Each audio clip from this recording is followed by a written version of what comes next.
All right, welcome to the podcast. We'll start off where everyone else does. As far as earliest childhood memory, what are we getting into? Ooh, okay. Earliest childhood memory would probably be something related to Notre Dame football. Okay. So grew up as a huge Notre Dame football fan. My dad went to school there. So that going to games with my dad was kind of like the epitome. So I remember it's probably gonna be outside the Morrison playing catch with my dad Okay. before a game. So when you would watch Notre Dame win or lose at a young age, did it affect your day? Was it either a positive or a negative? I mean, it depends on how good the team was. It could affect the whole week. Growing up the whole time, especially because I very much wore my Notre Dame fanhood on my sleeves. So when Okay. Notre Dame would lose that first Monday back to high school or grade school, Yeah. you were just gonna get trash talked by about everybody you could find. So My stepdad has season tickets to the Bears, and they've lost for so long, and I've always been more of like I'll go to the game, but like I like playing the sports instead. But whenever we would leave a Bears Packers game, like the Bears fans were just they were so upset, and I'm just like I don't get it. So I'm always interested to figure out why people are so frustrated about it. yeah, no, I try to temper myself with the Bears. Obviously, Yeah. still root for the Bears, but the Bears will just ruin the rest of my Sunday afternoon. The Irish had the opportunity to ruin far more. Yeah. So growing up watching Notre Dame playing catch outside, what would you say your childhood was as far as playing out with friends? Were you told to just stay outside? Were you inside being watched over? What was the move?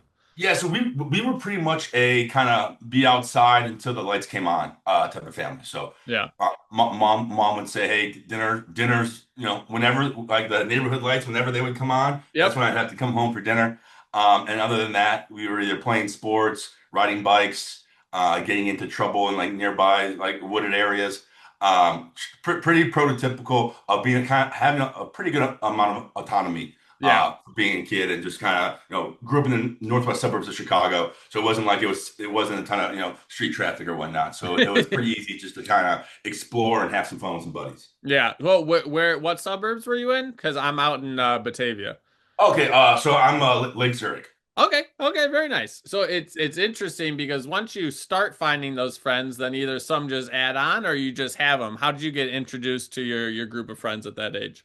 So most of my friends, I had a kind of like a double parallel. So I had a bunch of neighborhood friends, and then so I actually went to like Catholic school in Barrington. So Okay, I had a bunch of Barrington friends. So like kids I kind of grew up with playing sports with, neighborhood friends, and then kind of school friends. very nice. Now, did you enjoy school as far as the academics go, or were you pretty much there for sports and hanging out with our friends?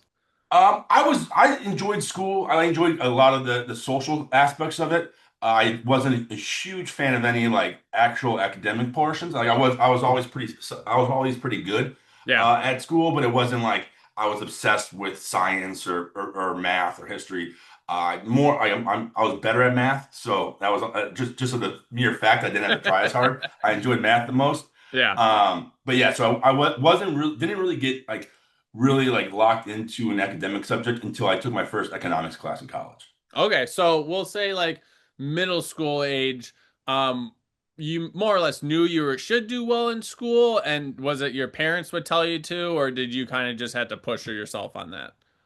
It was just one of those where like I knew I was supposed to do well. Like parents expected you to do well. They weren't obsessive. They weren't like, oh my gosh, if you don't have all A's, you're in trouble. But as long as I brought home high B's and low A's, I didn't get Yeah. yelled at. I didn't kind of, and so that was always pretty good.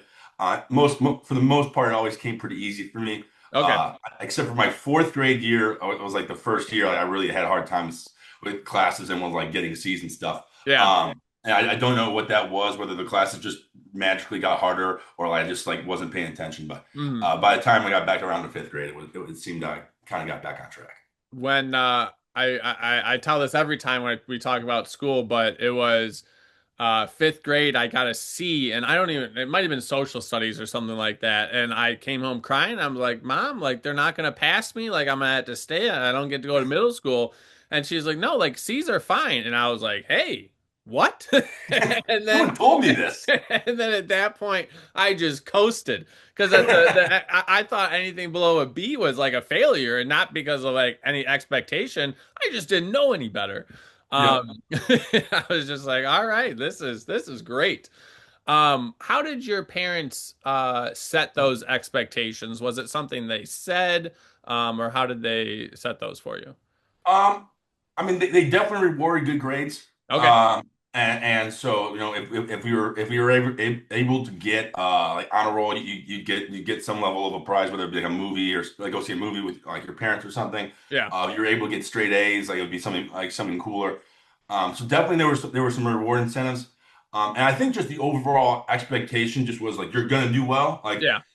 you're a smart kid, like you're gonna do well, like when you count home from school, like it was like, hey, let's like work on homework and like so, but Yeah. it wasn't obsessive, but it was just like a well structured. Okay, first you do your homework, or if you're gonna go play with your friends, you come home and do your homework. There's always like asking about homework, making sure that like it got done. It wasn't just like lazy affair. You got home and they didn't ask you anything about school. Like there was some level of structure. Mhm. But again, it wasn't like in today's world you hear so many kids like get burned out by the overwhelming pressure of doing well in school. Yeah. And luckily, never had to feel that. As far as going to school in Barrington, did you feel like there was an expectation or what was like the culture around school there for you? It seemed, I mean, it was pretty much most kids, obviously being like a Catholic school, like you kind of like have to like select into it. Yeah. And so most kids were pretty like serious about it. They're not like they took it seriously. Not a ton of goofing off. There wasn't like a bunch of troublemakers for the most part. Obviously, there's always some trouble because when you're that age. But it wasn't yeah, it was most people were there. Most people expect to go to high school, like to a good high school. Most people like got their homework done. Most people Yeah. study for tests. So like there was a culture around of making sure like you were like on top of Yeah, I had some friends that went to St. Francis it. Yeah. and just their study habits, like as a college prep school, and it seemed just like you said, the environment was one that was conducive to more learning and like we're gonna do the least the basics. We're Exactly. gonna Yeah. get this done. Did you play any sports in middle school, on to high school? What did that look like? Yeah. So middle school, I played soccer like young growing up. It's like not very good, just like running around kicking a ball. If you could call it soccer, that's what I played. Yep. And then also played baseball, Okay. and then played some basketball. And then eventually I was able to convince my parents to only play football. So Oh, you got them. yeah, so it took a while, but by the seventh grade I was able to play tackle football, and then that became number one priority, and all the other sports fell to the wayside. So, what did football look at that age? Because I feel nowadays it's AAU this, it's traveling team that. What was available for you at that time? Yes, it was just my local Lake Zurich football league. I mean, there's some good sports teams up in that area. And so it was just your normal. I think we played 9 games and then a playoff, or maybe 6 games in a playoff. Yeah. It wasn't like AAU intensity. We weren't traveling anywhere. I mean, the furthest we'd go is like Antioch. Okay. So like yeah, so it wasn't like we're going all over the place. But yeah, and it was very good teaching. Like it was all just parents that like but it was not super intense, but it was a great Yeah. experience. You could actually grow to love the sport instead of. Yeah, no, I would. My dad always tell a story about like I'd be ready 30 minutes before we had to leave, full pads on, being like, Dad, we got to go to practice. We got to go to practice. And be like, you don't have to go to practice just yet, buddy. Yeah. I was always shoulder padded up, ready to go. So, what did you like so much about football that you just that this is what it is? I think like just growing up, being like obviously, like I said, being a Notre Dame fan, football just always had that attraction level. Yeah. Um, and then the thing I think, especially as I started playing, was that there's so many different skill sets needed on a football team. So I wasn't very good at soccer. I wasn't very good at baseball. Yeah. Wasn't very good at basketball. I can't. I could play defense in basketball. I can't shoot baseball. I could play defense. I couldn't hit the ball. But like in football, like there's so many unique positions that you can Right. find something you can be very good at. So my first couple years I played offensive line, and obviously not the glorious position. You're not getting the ball. You're not getting Yeah. the touchdowns. But like I could do one thing, do it very well, and like see how I help the team do better. Yeah. So being part of that team and being able to like, add real value, Even though I wasn't the most athletic person, really felt like that was something like I really kind of latched onto. Well, I feel like for me, I grew up playing basketball, soccer, tennis. I played rugby later on, and I was always like football. Like you're just doing like one or two things. Like there's not that much going on. But I played flag football and then started watching a lot more breakdowns and people like just the intelligence that goes into every play. It was like, oh, okay, like there's a lot going on here. I played defensive line just for funsies against a college guy could not even get close to the quarterback. And I was like, oh no. Like it was so much different than I thought. And like once I got into it, I was like, oh, okay. Like there's a new respect for this. Yeah, and well, then it makes it more fun to watch because like now Yeah. you're actually understanding like all the intricacies that are going into everything that goes on, and it becomes pretty fun once you start really like seeing the full 11. Yeah. So you started at seventh grade. At what point did they get you into the gym? So we didn't really. I think would work out at the YMCA. Had my Okay. parents drop me off a little bit, like in eighth grade.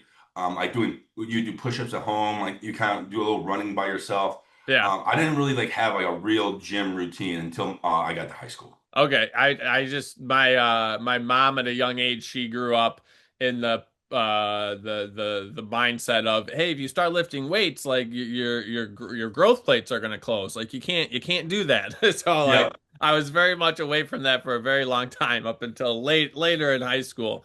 So for you, as far as like your body went, if you're offensive line, you generally that's bigger. What was your I guess what did you think about yourself? Just either body awareness or what did you want your body to do at that age? So obviously just trying to get bigger and faster. And Okay. like I always grew up kind of as one of the bigger kids. Like if I was Yeah. playing basketball, I was a center or power forward. Often I played offensive line, so I was always bigger. Yeah. But then you get to high school and you're like, oh, I'm not that big anymore. So these guys are much bigger than me. And so you change. So I actually changed the defensive line. Okay. And speed and like agility were always my weak points. So I was always trying to get more athletic, just trying to get more coordinated. Obviously, I was pretty tall, so like growing into my body, not having the full functionality until you kind of got older, Yeah. was an issue for me growing up. So for me at a young age, my thyroid stopped working, so I was just like a big round kid since like maybe early middle school and then high school, like the HGH finally started working. But Yep. like I had terrible body image, and I go back and look at photos. I was like, where did this come from? Like I wasn't huge by any means, but it was just like my mindset was just so negative. Did you deal with any bullying or negative self-talk, or how did you feel growing into your body? Yeah, not really like negative, like bullying. When it came to like body image, Yeah. I had pretty red cheeks. Okay. I still have pretty red cheeks, but they used to be much redder as I was Yeah. younger. So I would get bullied a little bit for that. But What yeah, was what was the best bully? Like what did they get on you? They just call you nothing. It was just Rudolph always or just like rosy or like it was always something along those lines. There wasn't anything funny. yeah. Like they're like eighth graders and like ninth graders. Like they don't Yeah. have like a real good wit. But yeah, we normally get made fun of for having red cheeks. Yeah. So that always bugged me growing up. Yeah. It's so interesting about the hierarchy, just like the kids will like myself included, like I want to stay where I'm at. I don't want to go any lower. So like I gotta make fun of other people. Yeah. No, it is crazy. Like yeah, the ecosystem of like the grade school and young kids, like who makes fun of who and how it works out. It's So when you're in high school, do you have a path? Are you like, hey, I want to go play in the NFL, or you're like, I got to start focusing on this? Like, what does it look like when we get into the early days of high school? Yeah. So like what I my dream was to play football in Notre Dame. So Okay, I wasn't that great in high school, so it wasn't like but I just love football. I did enough academic work to have good grades, yeah, not great grades. But I really care about football. So I'm like it was Notre Dame would be the ultimate goal, but like winning a state championship was high on that list. okay, And so whatever I could do to get on the field, help the team, was always going to be priority number one for me. yeah. So as far as like motivation went, if you ever had any doubt, you kind of just pulled on that to push it forward. Exactly. Yeah, it was always like, hey, what can you do to be better at football? Like, it was like, Yeah. what can you do to help the team? Like I didn't start for pretty much my entire high school career, Yeah. so it was mostly about practice and like how you can help out other ways. But it was all that was always like a driving factor of Mhm. just get better at football and just try to help the team out. That's fantastic. As far as like family stuff goes, did you guys go on a lot of vacations? Did you have a lot of family around you? What did that kind of look like? Yeah, so I grew up with two siblings, older sister, younger sister. So a ton of family time. My dad was able to work mostly from out of our house in the basement. So he was almost always there for Nice. dinner at night. So we always had almost every night was family dinner, the five of us. So a ton of family time. Not a ton of vacation traveling growing up. Just I didn't have the funds to do that. We would do Wisconsin Dells Yep. every so often, which was awesome. My For a little while, grandparent that lived in Arizona, we'd go visit, but yeah, not a ton of traveling. Mostly local stuff. Obviously, traveling to South Bend for some games. But yeah, and then just a ton of family time. We have always been a pretty close knit family. Hmm. Was there any time that you noticed that like most families didn't quite do a lot of family time? It took me until after high school to realize they didn't have like family dinner on Wednesdays with the extended family, or they sat down every night at the dinner table, and I was like, hey, like what is happening here? No, yeah, no. In college, like you talk about it, and like yeah, that's really cool that your family always does this. I'm like, oh, okay, like this again. That's your normal. Right.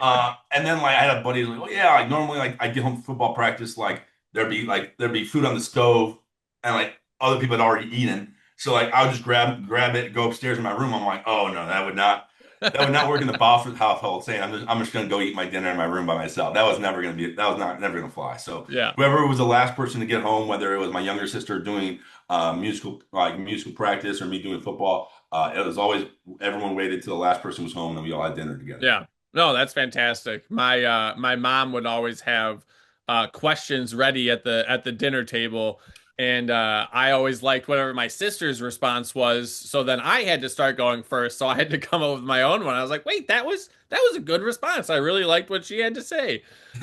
And then but everyone would always make fun because they're like, "Oh, you got to come up with questions so we have conversations." And I 100% do that now. I'm like, "That like come on, let's talk." Yeah. Like thought-provoking things. I think that's great. As far as your family dynamic goes, when your parents wanted you to get something done, was it you do it out of respect, out of fear? How did they get you to get things done? Yeah, I think my dad did a good job of as like wasn't a super disciplinarian. His dad was very tough on him, so he Yeah, wasn't going to try to bring that to his kids. But when he said something, he meant it. So a lot of times you see somebody like they're out and about and the kid's crying and yeah, like, hey, if you keep crying, like we're gonna leave. And then they say that six times right. and they never leave. And my dad said something. If he laid down, he was gonna follow through. So Yeah, it didn't matter whether you were at your friend's birthday party or at like just out in the family. If he said like we're gonna go sit in the car if you keep crying, like you yeah, were crying still, you were gonna go sit in the car. And like mhm, so, it was very much like he never made empty threats. yeah, And it was again, they were never that bad, but you just always knew like he said what he meant. So mhm, it was pretty easy, just that there wasn't any pushing the line, there wasn't towing the line, there wasn't maybe I can get away with this. Like when he said something, that was how the world was going to be. And so really never had like too much disciplinary issues yeah. with my family of me trying to like never had that rebellion stage, never Mhm. had that like trying to push back and argue with my parents about everything stage. Well, if you set a boundary and you know it's a firm boundary, like it's not going to get crossed. Yep. Like Yeah, it's because very there's nothing very to do. clear. Yeah, it's like when you touch the stove, it's hot. Like there's Yeah. no point in touching anymore. Hmm. So senior year to go to college, how did you figure out where you're going to go? How did you figure out how you're going to get down that path? Yeah, so goal was always Notre Dame. So that was always number one school on my list. Obviously, hard school to get into. My grades were again good, not great. So I applied to like 8, 9 schools, Okay. and kind of just like schools you've heard of. Like I didn't tour any of them, because I knew I was like in my head I'm like I'm either gonna go to Notre Dame or I'm not gonna get into Notre Dame. I'm gonna go somewhere else for 1 year and I'm gonna Yeah. transfer. And so my whole thing was, I'm just going to go to the best school I can possibly get into. So Right. like So Notre Dame, Boston College, Indiana, a couple like UCLA, USC, University of Miami, Oh, just and sending that's it. Let's yeah. go. I didn't have like a I didn't want to be warm or cold. Like Yeah, I wanted to be in South Bend, Indiana, and I wanted to go to a good academic school that if I didn't get in as a transfer, I was gonna be happy with staying at. yeah. Yeah, so I applied to kind of a wide range, mostly all big. So I don't think I really applied to any like small schools. They all had some sports teams, obviously, Yeah. big sports guys. So, and yeah, ended up getting rejected from everywhere except for Indiana and Miami. Okay. And so I was between those two, and I was like, it's gonna be a lot harder to make sure I stick in like in the library if I'm at University of Miami. There's a beach right there. So I went to, and my older sister also went to IU. So I went to Yeah. IU, and You must that be yeah, that pumped was right that. now during football season. Oh yeah, it's great. I mean, I'm still mad about Notre Dame not making the playoffs, but it's nice to have a backup team to root for. Yeah. So you're going to university. Did you cook much for yourself growing up, or was that this kind of a big awakening? No, well, so again, like never really cooked growing up. I mean, my mom, it was always like got home from school practice, there was food. Yeah. So like my extent was probably like mac and cheese. Let's go. You know, uh, we didn't really have Uncrustables back then. Like I learned to love those in college. Throw those, put those in the fridge, and then put them in the toaster. Absolute Absolutely. fire. So yeah, so never, yeah. But then at IU, like we didn't have like my dorm wasn't really like suitable to like cook stuff, obviously Okay. beyond mac and cheese or ramen. So it was mostly just eating it at the cafeteria. So it wasn't like I had to really learn to cook uh like early. So when you get to school, do they have guidance counselors and you're like, this is what I want to do, or how do you decide what you're going to get done there?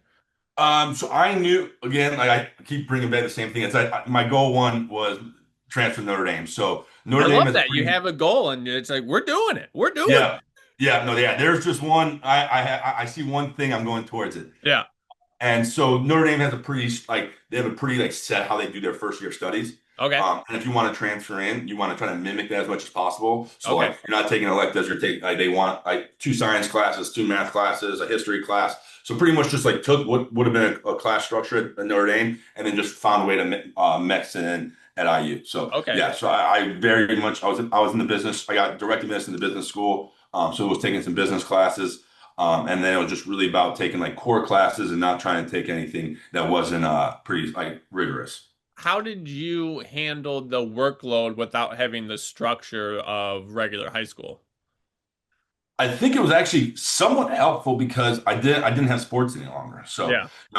you went from I was either in high school I was either football season in the fall, track season in the spring, and during the winter you were off season workouts the whole time. So Yeah. there was like every day after school I would still be 2 hours, and so now like I was kind of on an even level like playing field with all the other students because like we have the same amount of time now. Yeah. And then so it was I think the biggest thing was like learning how to actually study. Okay. So in grade school, test would be the next day. Maybe you read the chapter, maybe you just read your notes, and then like you just walk in and take the test. Hmm. Obviously, my grades were good, not great, so I had to get them to great. And so just taking it to a whole nother level of like every single homework assignment, I was doing it 100%. I was Okay. figuring out going to office hours when I understand stuff. Also like doing like group sessions with people like other students. Like sometimes it would be helpful to be with students a little smarter than you, where like they could help teach you. But then sometimes I also was like kind of like helping other people, which like you kind of never learn a topic better than if you have to explain it to somebody else. 100%. So yeah, so a lot more and like just way more thought out. And like not never getting ahead behind in the lesson plan. I mean, so much in high school is just like, oh, that's due today. Okay, like I guess I'll work on it. Like when someone assigned a paper, like you'd start working on the paper, like Yeah. you wouldn't just cram all night. So just a lot more like thoughtfulness and preparedness going into college than I Mhm. ever did in high school. Without doing sports, did you have any, not necessarily mentally or physical decline, but did you notice a difference in like your mood or anything like that, or you were staying on the path? No, I think I mean obviously you lose from that community. Luckily my roommate at IU was one of my like best friends and teammates in high Oh, school. great. Yeah, so like and like he was a better athlete than me, so it was easy to work out and like he was gonna Yeah. push me, not even having to push me, like he was just better than me at everything. So Yeah. it was easy to like to stay motivated. And then like the community around the school was pretty great. Our dorm floor was awesome. So yeah, pretty easily able to build back a sense of community, and then obviously having the friend from back home kind of make had you like a nice base, and then you Right. could add on beyond So that. are you in contact with Notre Dame and you're like, hey, I've done this, this, and this so far. When do I apply? Like how do we move on from there after the first year? Yeah, so there was after the rejection, there were some like conversations like, "Hey, I'm interested in transferring. Like, what does this look like?"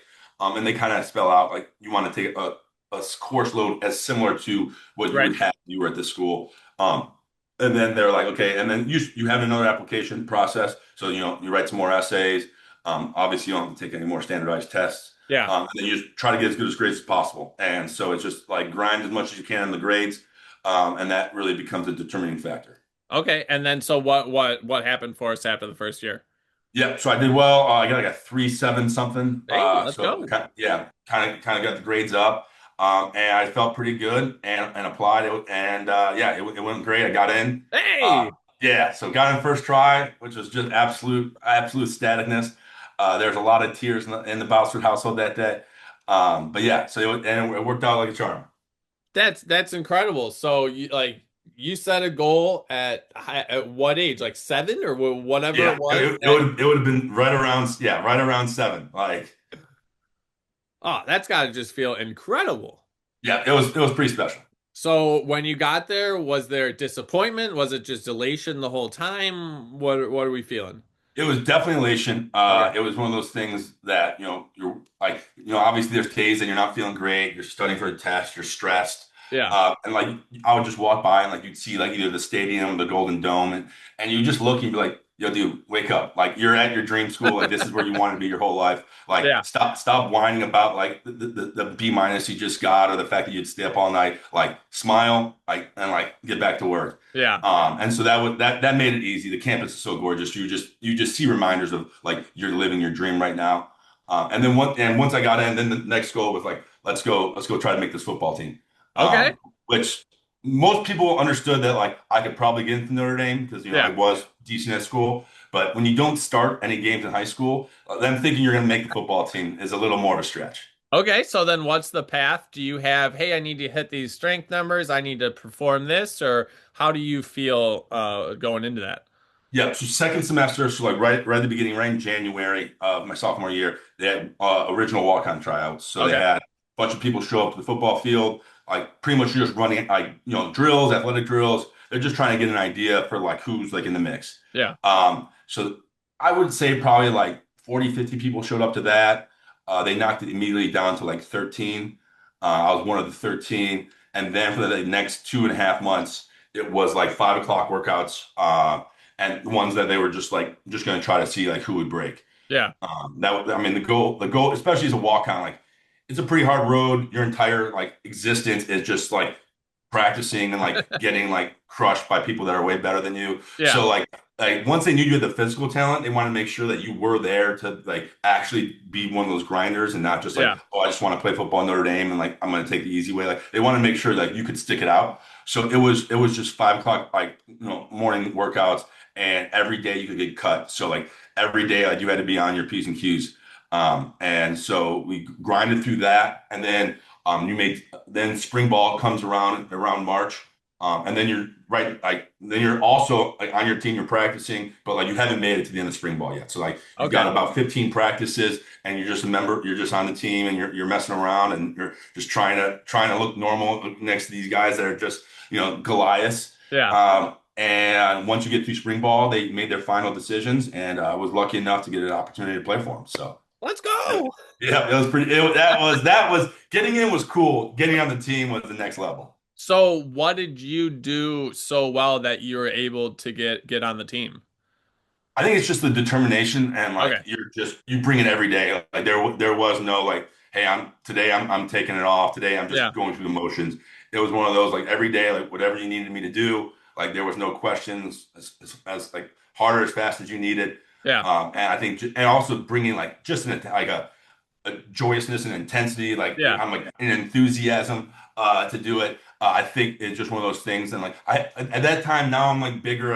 I'm more moved into my body. Yeah. But I think it's just a mentality of like I know all I'm here to do is like help the team. Like Yeah. I'm never gonna get personal success on this program. Like Yeah. I'm just here for team success. God, coach must have just loved you. Yeah, it was. There were some coaches that loved me. There were some coaches that didn't like me as much. But that always happens in life. So, were you playing defensive line? What were you playing?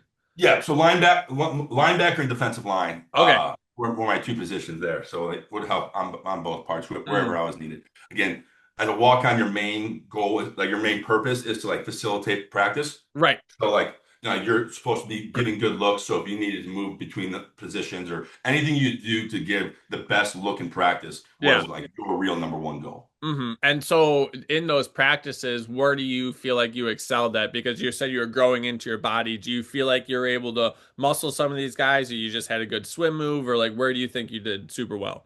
So muscling these guys isn't really in the question. I mean, Okay. one of the guys I've had to go up against a bunch is a guy named Zach Martin, who ended up being like 8-time Pro Bowler for the Cowboys. Okay.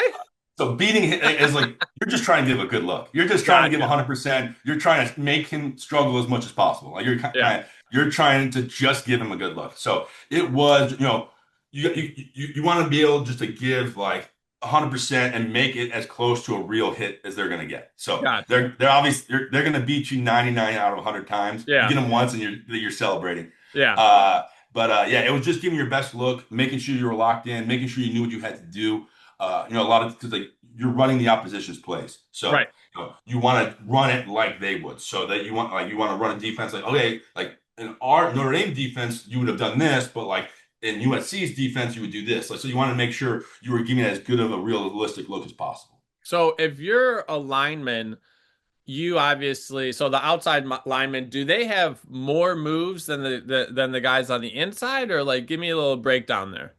Yeah, I mean, on the outside, you got a little bit more leverage to do speed moves. In the inside, it's so much power. You're also holding your gap, like especially as a defensive tackle. Like if you penetrate too like much too often, like you can Yeah. get out of position by playing too well.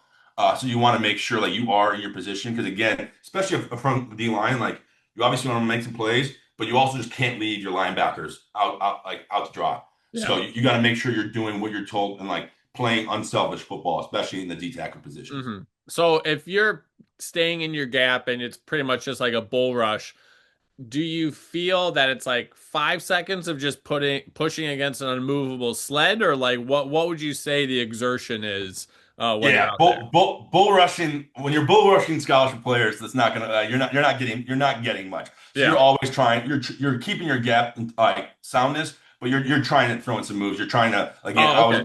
I was definitely smaller when it was in the D line space. So you're Yeah. still trying to get to the one of the shoulders and put some pressure on, not just like straight up. Yeah. Still can't get over. You had two dreams. You nailed it. Yeah, no, it was a surreal time. So It was what was it like training with that type of like pedigree and like the gym? What was all that like?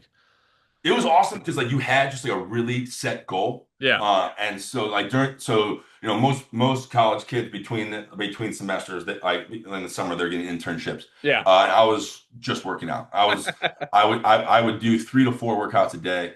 Yeah. We would go to one place, we would do a heavy lift, then we go to like another place, we do kind of a more functional like lift, then we Yeah. do like speed workout, and then sometimes we'd go to this other place where we would do just like an absolute like let's see if we can break you type workout. Yeah. And so one of my best friends still to this day, a guy named CJ Cesario, was a year younger than me at Viator. He ended up walking on to Minnesota, and Okay. he rode with me the whole time. He's like, "Yeah, you're working out, I'm working out." Yeah. And we'd invite some other guys that were playing in college, and they're like, "I'll do the first two or the first three. I'm not doing that fourth one." Like we took one guy to the fourth one, and he's just like we come out and he's just laying the bed of my pickup truck, and he's like, "You guys do this like." You do this like all the time. Like, yeah, we do the four 3 times a week, and then we normally just do the three. Yeah. And he's like, I'm not coming to this one. I'll come for the other ones. I'm not coming. I'm not coming Yeah. back for this one. So So it what was was like yeah. the intensity. It was something that was awesome because Yeah. and like just being able to focus on one thing. I'm like, hey, like you got these Yeah. 3 workouts, 4 workouts. You're eating perfect, and like you're just always tired, always sore. But like you have like a very good focus and a very good like goal that was Mhm. easy to work towards. And I have to say, you do very well with goals. I think that's Yeah, that's good for you. exactly. What would you say your best memory was from Notre Dame? I would say that it was the first time, it was during tryouts. It was the first time I got fitted for a helmet. So Okay. at Notre Dame, the big thing is the gold helmets. And the whole time throughout the tryouts, I'm like, okay, like, all right, these aren't my best. Like, working out really isn't like what they're asking me to do. I'm okay at, but I'm Yeah. not great. And they like the guy that runs the walk-on program like sent some emails. Hey, we need you in the equipment office. Like, these are some days. Like, we got to get you ready for some stuff. Like, all right, cool. So like go in, like they see your shoulder pads, they're like, okay, you're this, and then they put on a helmet, and it's just one of those, and I was like, all right, now we're Yeah. playing football. I think I can make this football team. So I called my parents. I'm like, well, I got fitted for a gold helmet today, and that was like again more cries, but Yeah. like that was number one.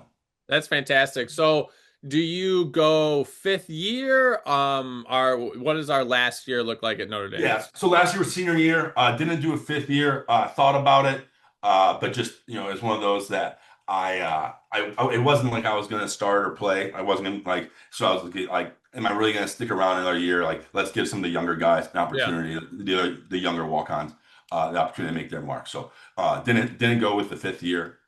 But thought about it. But yeah, just graduated in four. Was there a depression when leaving, or did we already have a goal lined up for us after that? It was funny because so spring ball starts second semester in March. Okay. And so, so I'm done with football. I'm still at Notre Dame. We're second semester senior year. We're having fun.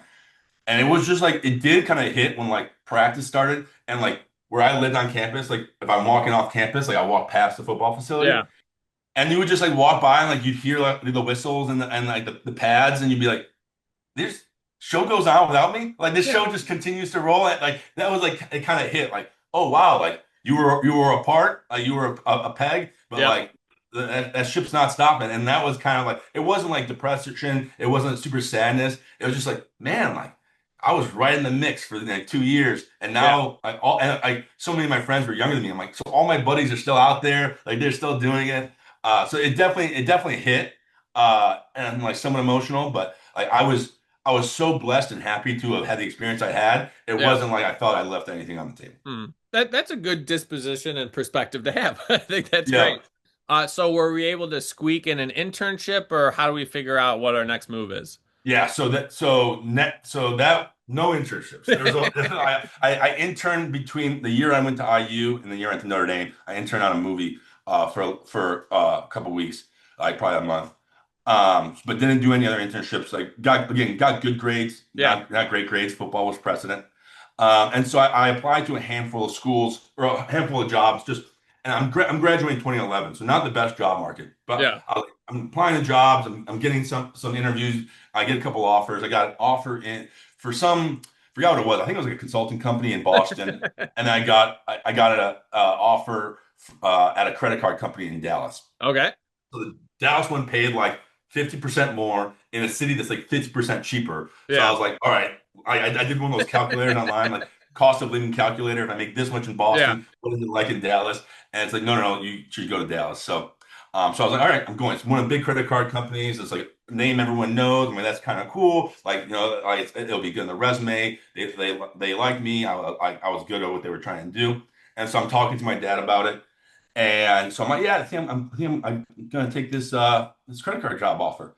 And he goes, really? He's like, why? I'm like, well, it pays more than that one in Boston, and like, Dallas is cheaper. And he's okay, but like, do you really want to spend like your early career or maybe your life like trying to like reconfigure credit card like terms to make people take on more debt than they really need? And I was like, well, Dad, when you put it like that, the job kind of sounds shitty, huh? Like, yeah, it doesn't seem like the best job for Yeah. you. And so he's like, all right. So my dad worked in real estate development. So he's like, how about you come work for me? We've got a big project coming up. It'll probably take the next year, but I think you'll learn more work for me than you would there. Yeah. And so I was like, all right, you convinced me. I want to push people into more credit card debt than they absolutely need. And so I turned down that offer and moved back home and worked for my dad for about a year. So what did your job entail? Was it more so shadowing or picking up slack? What is it that you got to learn? Yeah, so it was more so shadowing. So my dad like had his own real estate company. Like he was like the only employee. So like he did it all himself. He did industrial outside storage facilities. Okay. And he was mainly a finance guy, but kind of learned the real estate part beyond the finance.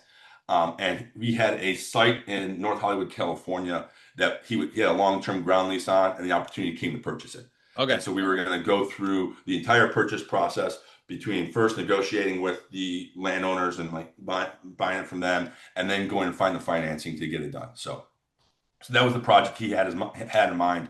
And so we worked on that. And so I was in all the meetings, like again, like I'm 22 years old, so I'm in way higher level meetings, Yeah. like doing real stuff. And like obviously I'm not really like pulling my weight. I'm just shadowing. But like I'd write all my questions down during every meeting. I'm like, hey dad, why did they say that? Hey dad, why did you say that? Like, what's this? What's that? So I learned a ton. So it was like a great learning experience. Um, and then we were finishing that up. So we were going to close that by the end of the year in 2012. So December 31st, 2012. If we were going to get the deal closed, it had to close in 2012 for reasons reasons from the landowner. Okay. And so at that point I was planning on going to law school. So my dad went to law school, never really practiced as a lawyer, but it was such a like an asset for him in the his business Yeah. career that I was like, that makes sense. Like, and so I was going to go to law school. So I was going to have a gap between Jan 1, 2013 and, the fall of Okay. 2013. And so my dad was like, while we were going through the process, so this is earlier, this is probably like in the summer. Just to rewind just a bit, Yeah. because I'm always interested as far as like the deals go. You're like, oh yeah, we gotta close this year, and like to close on a house, I know that like if you're going really fast, like you can do it in like a month or so. But when you're doing a big land deal like you were dealing with, realistically, why does it take so long? Oh, yeah. So this one had some. There's some reasons that my dad was able to get this deal. So he had a long-term ground lease on a property that had a with a environmental issues. So Okay, and you're in so California. yeah, and so the company we were buying it from was only selling the property because they were having a hostile takeover. So Gotcha. they needed to clear out non-core assets so they can invest more in their real business. So not their this was a non-core asset. So we were kind of buying at a discount because they needed to sell it that year Okay. because if they didn't clear up that much cash in 2012, they probably weren't going to win the shareholder vote in 2013. Hmm. So they were motivated seller. We were getting a good price, and then we had to go finance it because like it's a 60-acre site. There's no Yeah. way you're just doing this like with normal bank loans. So you had to go find some more exotic financing. But then with some Exotic environment, financing. I like that term. yeah, and then so with this you're also like more lenders are not going to love the idea of environmental liability and them almost putting it on their books. Mhm. So we went through like 60 different lender meetings with different Wow. groups Okay. So until we finding them. found the one that had the risk appetite that was Yeah. willing to do the deal. So that's what took the longest was first we had to Okay. negotiate all these different environmental rules and then we had to we had to go through so many lenders to find somebody that was able to get it done. Gotcha. So it's never cookie cutter. There's always just a bunch of stuff that goes into it. Yeah, exactly. Okay. So then we're looking at law schools. Where are we going at that point? And so my dad was like, you got to find some job for about 7, 8 months after we close this because like we don't have enough work right now for you to like learn anything Right. after we get this done, and you just can't have a 8 month gap on your resume at the age of 22. Like that makes sense. And so the city councilman who represented the area where our project was, he was running for Congress. Okay. And so I was like, oh, maybe I like asked him, I'm like, maybe I can go, maybe I'll intern for him for a couple. He's like, oh, that's great. Like, intern for 6 months before you go to law school. That's a great experience. So next time we were with the city councilman, I brought it up like, hey, I would like if you win your election, excuse me, if you win your election, would love to come intern for you. And he's like, you really want to come to DC? I'm like, yeah, I think that'd be a great opportunity and great learning experience. He was like, all right, great. Like I don't have a staff yet. I haven't even won the election, but like I'm there, you're there. And I'm like, okay, great. And then something got lost in translation between me asking for an internship and then him telling this to his first staffer who was like kind of hiring out his congressional office. Yeah. And they hired me full time at like kind of like two rings up the ladder. Let's So go. yeah, and so I was like, all right, this is a pretty cool job, and maybe I'll push off law school a little bit and like learn Yeah. a little more here. And so I spent 2.5 years on the Hill, which was So just an what was your introduction to your position? Did someone did was it the old guard kind of helped you out? Who got you started? no. So this is funny. Um, so my boss won. He didn't replace like he won like there's redistricting happened. Okay. Two members of Congress fought for the same district and kind of vacated the district that he represented as a city councilman. So he Okay. ran for that and won. So we weren't really taking over for someone because it was a brand new district. So there wasn't like there were like people that used to represent that and like now they're like kind Yeah. of teaching us the way. Like so it was a brand new office. He brought his one of his top advisors at city council. He brought them to DC and that's it. So he just brought one person from city council to DC. And so I get there like right at the beginning of the term. It's a guy named Miguel, so he's running the show. He has to hire out this whole congressional like staff, and we got one scheduler, and it's me. So there's three of us, and like it's like we're moving in, we're like moving tables in, we're putting like paper everywhere, and Miguel's got to hire an entire staff, Yeah. like and like the member Tony, the member of Congress, also has to like to go all like the stuff like to teach them like everything and like meet all the new colleagues and figure out how to like kind of like move into this position. And so it was just absolute like drinking out of a fire hose for the first couple of weeks. My favorite one was so we're sitting there and Miguel looks at me and says, "Hey Steve, all right, there's this event over in uh, the Eisenhower Executive Office building. I can't go. I've got too many meetings here. Like, can you just go and cover for me?" And I was like, "Sure." And he's all right, cool. I'll forward you the email. And like all right, cool. And so like they get the email. I sign up. They're like, okay, here I send like social security. I'm like, because so the EEOB is right next to the White House. Okay. So it's connected to the White House. Like it's like where some White House staff work. So it's right there.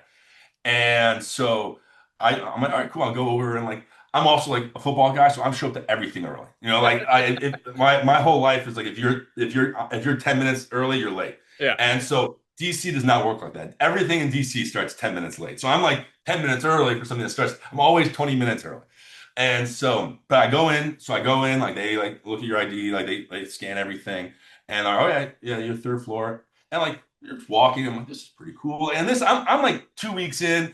I didn't take poli sci classes, I only econ classes, so Yeah. I'm like really like over my head. And so I go to the room, and like as I go, like I literally pass by Joe Biden's vice president office. Like Okay. that's like, oh yeah, this like that's where the vice president works. This is a pretty cool job. I just walking by his office. Yeah. And so then I go into the room we're supposed to be waiting for, and a couple other guys shuffle in, and I'm 22, they're like mid 30s, like low 40s, and they're like kind of giving me looks, and I'm like, all right, I don't know why everyone doesn't like me, but we'll see. Yeah. And so we're talking to him, and then, oh, who you work for? I'm like, oh, I work for Congressman Tony Cardenas. Oh, like I work for Joe Kennedy. I work for this person. I'm like, this is cool. And so then like more people come in, we get into this round table, and someone like walks in, and is like, hey, this is the meeting for the chief of staff for all the new Democratic House members. And someone's like, yeah. I was like, oh, that's why everyone kind of gives me this weird look because I'm a 22-year-old and they think I'm a chief of staff Yeah. and they've been working their entire careers to become a chief of staff and they think I just like walked in off like a campaign and like the boss had nobody else. So now I'm like sitting there like, oh my gosh, like I can't say anything because like Yeah. I was like, oh my gosh, shut up. I don't want to embarrass my office, like being like, hey, I don't want like everyone, oh yeah, we sent some low level staffer to like your Right. important meeting. So I Yeah, don't want you're to embarrass second in them. command. You're the second guy. That's true. That's at the time. And so then I'm like, all right, but I don't want to like also be super quiet and not talk to anybody. So I'm like casually talking to people, Yeah. trying, and like then the meeting's over and everyone's kind of like, I'm like mingled a little bit, but then sneak out before anyone had to ask me if I'm actually the chief of staff. So that Yeah. was like the welcome to Washington moment of like, hey, like yeah, they play with they play at high levels and stuff goes fast, and it was pretty cool. So in that meeting, was it pretty much just like, hey, this is kind of what we're going to focus on, or we're just introduced? Like, what was Yeah, the? it was kind of like an introduction. So okay, so Obama's president, like Yep. Obama going into his second term, and so it's all the freshman members, chief of staffs, and what they were doing, they're just like, hey, these are the liaisons. Like these are like this is this person that you would contact for this, and like just trying Gotcha. to like connect all the bridges from the new people of like if you need something from the administration, like these are the people you reach out to, and this Okay, is kind of like the process. gotcha. And then going from there, do you feel like when your congressman wanted to get something done, you could get through it pretty speedily, like to the people it was supposed to get to, or like how do you feel like your process there was? Yeah, so it's tough. It's tough. So you're 435 members of the House. So Okay. when you're a freshman, like you're not really getting into the White House. That's Okay. just that's just not. So normally you go through your committee. Like it's really committee focused, especially early. Like you work with your committee staff on stuff. Um, and so and if there was someone that actually brought attention stuff to the White House, that'd be like the chief of staff or like the Okay. legislative director. So like right then, like, so my member of Congress, like, was very interested in immigration reform, Hispanic member from like LA. Yeah. And obviously immigration reform was going on. I was going through the Senate, but like we had like a staffer that would work with them. So Yeah. like that was like definitely above my pay grade. I was mostly doing committee work stuff.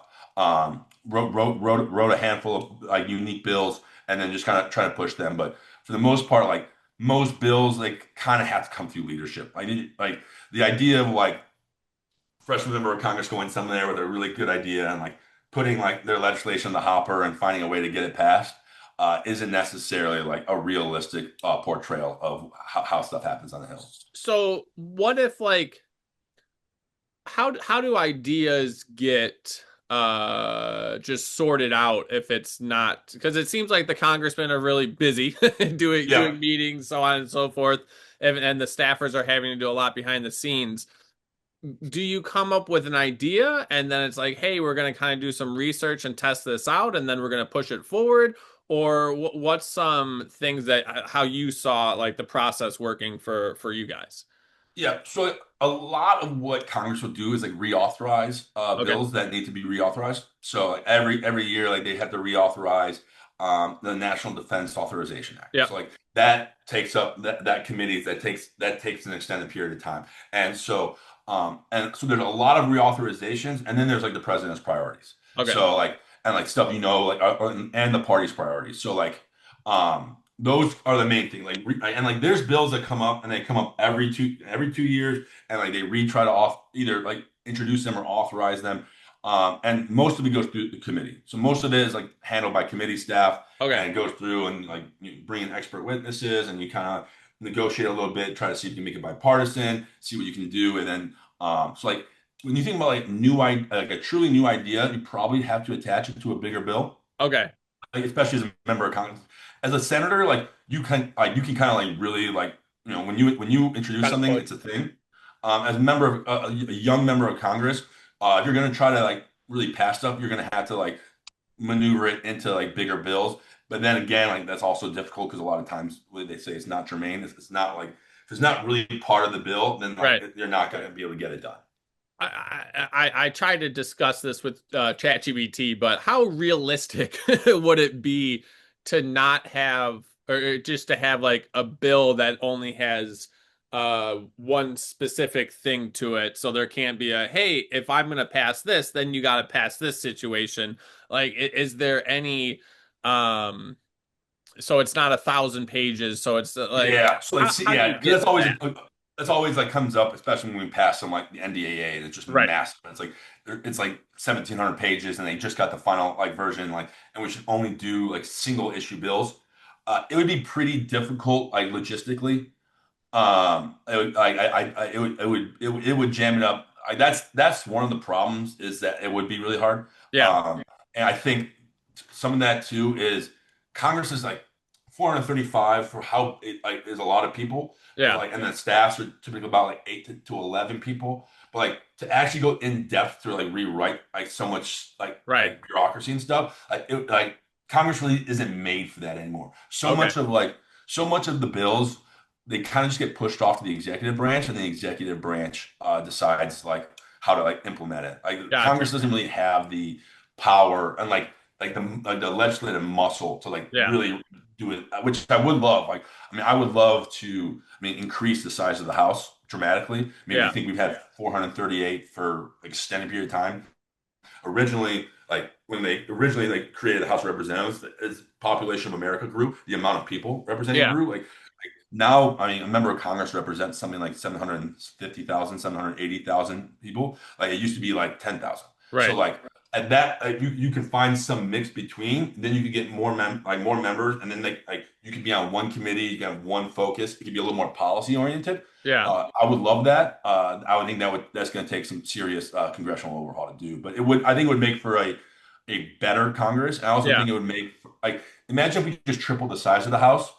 Each member of Congress, one, like all the seats would be a little easier to win, so like a Yeah. little cheaper to win. So that'd be like you wouldn't have to raise as much money because now you're representing less people. You need to like contact less voters, so Yeah. that'd be good. Also, I don't think we would get so much of like the celebrity status of so many members of Congress. Yeah. Like I don't think that's very helpful when like so many members of Congress like care more about like getting on Fox News than they do Right. about like getting stuff done. So if you were able to triple the amount, they would each get less media attention, and then maybe they could actually do more work Okay. than do more media. Well, the work thing seems interesting because the amount of days that they're working, it doesn't seem to be. Do you know the time wise that they're working? And not to say they're not always working Yeah, because they're a politician, but as far as like getting things quote unquote done, do you feel like because what I remember in school was it used to be a farmer and they had X amount of time because they had to tend to the fields or whatever it was. So they needed a third of the year off or whatever it is. Do you yeah, feel like what's your thoughts since actually seeing it and not just from yeah. afar? They have legislative days where they're actually going to be on the House and they're actually going to be doing votes. So Okay. that like so when you see like the schedule and like oh they only work this many days, it's like those are days when they're actually like making real votes on the House on the They're floor. clocking into the office. Gotcha. Yeah. But Okay. they're still being on days that aren't votes, they'll either be in their DC office, still Okay. taking meetings, still doing stuff. Like you're still like, doing other things, or they'll be in their district office seeing to the district. Okay. Um, so they really do have to split time because again, like you still gotta like represent your district and hear Yeah. what's going on like down on the ground floor so you can bring it to Washington. So like you are taking meetings, you are going all over your congressional district. Again, one of the issues that makes it hard for them is such big congressional districts. If they were Yeah. smaller, you'd be able to take those meetings a lot more seamlessly.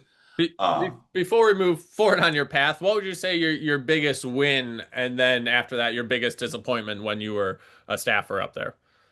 So my favorite win was again there's so much bills that have been introduced, so you're always looking for something new, like for your Right. boss to introduce. And I read this blog about so we were there. It was 2013. We still had a long-term unemployment crisis from like as a hangover from the Great Recession, and we were still doing long-term like we were doing federal unemployment, like Yeah. extended unemployment. And I read like an econ blog that says, how about instead of like just paying out all these like extended unemployment bills, we allow like workers to package them and use it as relocation fees, like expenses to somewhere that has a better job market. Oh, Because at the okay. time, you like in Detroit, like the unemployment rate was like 13%, but in Yeah. North Dakota, where they had a fracking boom, it was like 1%, which is like way below the natural level. Like the natural level Yeah. should be at 4. Like 1% is actually bad.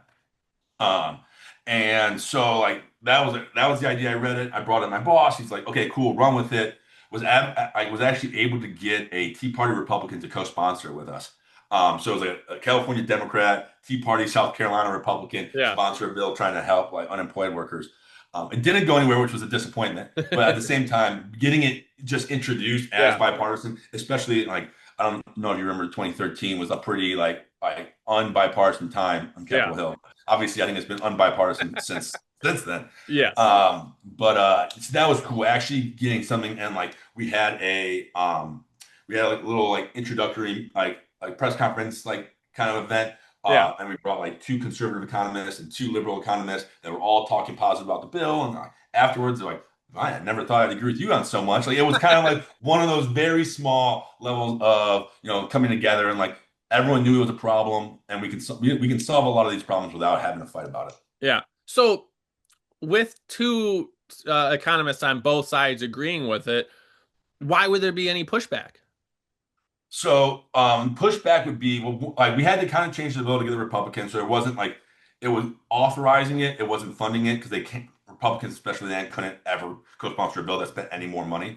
So it was authorizing the Department of Labor to do this, not giving Gotcha. them money to do it. So and then so since it was authorization and not like additional funding, Yeah. like the powers that be were like, well, we don't really want to mess with unemployment insurance, and like this could be a little avenue of like then Republicans like get this, and then Yeah. so like the status quo bias is pretty massive. Like what we like because like you don't get a ton of benefit for like doing something better, but you get a lot of negatives for doing something a little worse. So Right. like they're just the like the structure is always just like don't shake the boat, and so that was kind of what it was. Gotcha. We brought. I mean, we actually we were meeting with the Senate. I had like conversations with the Senate Majority Leaders, like Economic Council, and they're Yeah. like, "Yeah, like we just don't think we're not messing with unemployment like insurance right now." To be a little blunt, it seems like the economists kind of suck. Yeah, Not necessarily in the way of they have bad ideas, but to not be able to convey it, and we are in the position we are, it seems uh just that whatever they have said or they have suggested has not worked. And obviously there's politics involved, so on and so forth, but yep. um, it feels like there needs to be some more famous economists that are doing a better job of explaining why we're in the position we are. So let's not go in that position.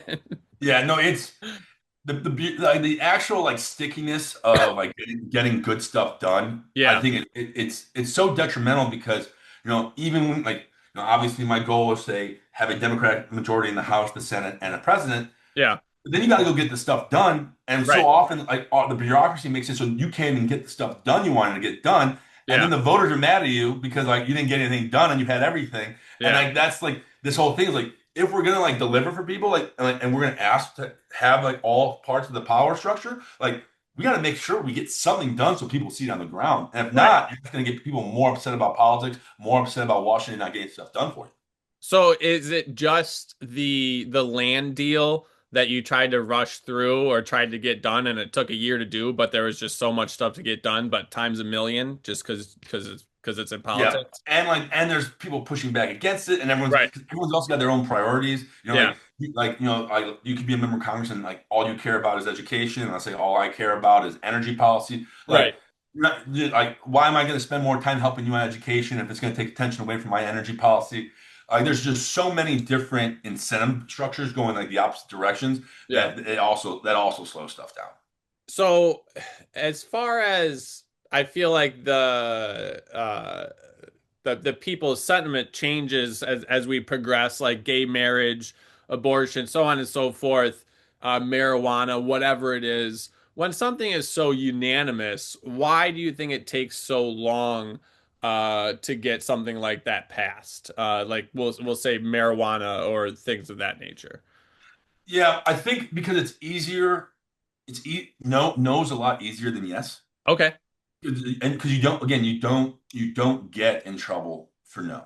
So like Okay. let's talk about like marijuana legislation. Like Yeah. so we haven't done anything federally. Like all the legislation that allows it in Illinois and other states, that's all statewide. Yeah. But so and now I think people are getting a little upset about it. They're like, okay, cool. Like we didn't want people going to jail for selling or owning weed, but Yeah. like we didn't want weed shops on every corner of the street, like making gummies that like look like they're marketed to little kids. Like we so like no member of Congress wanted to be able to say like they were a supportive of that Right. policy. So like it's so easy to say no, and also then you just argue like, yeah, I didn't like the structure of the bill. I like the idea of the bill, but I didn't like Yeah. the implementation. No is just so much an easier thing to say than yes, because like no saves your seat, and most Right. members of Congress are just there to win re-election. Gotcha. That's a tough one because that's Yeah, very true. yeah, it's one of the sad parts. I mean, I think there's some things that like, it is good that our government moves a little slow because Yeah, like you have correct. a country of 380 million people. We Yeah, don't want to be bouncing off the walls. But I definitely think we need to create some structures that like when people get stuff done, like real people see it. And I think that is like what bugs so many voters, and that's why it's one of those weird things too. Like if you look at polling, like everyone has a terrible opinion of Congress. So it's yeah, like it's like a 15% approval. Like, it's like terrible. It's like worse than anything. Like when you think about 15%, it's horrible. But yeah. then That's like not good. people like their member of Congress. Yeah, So like their member of Congress still gets elected. So it's one of those things because like their member of Congress hasn't pissed them off yet, but like Yeah, overall Congress isn't doing a great job. gotcha. So when we're looking at like left versus right, I feel like there's such a divide.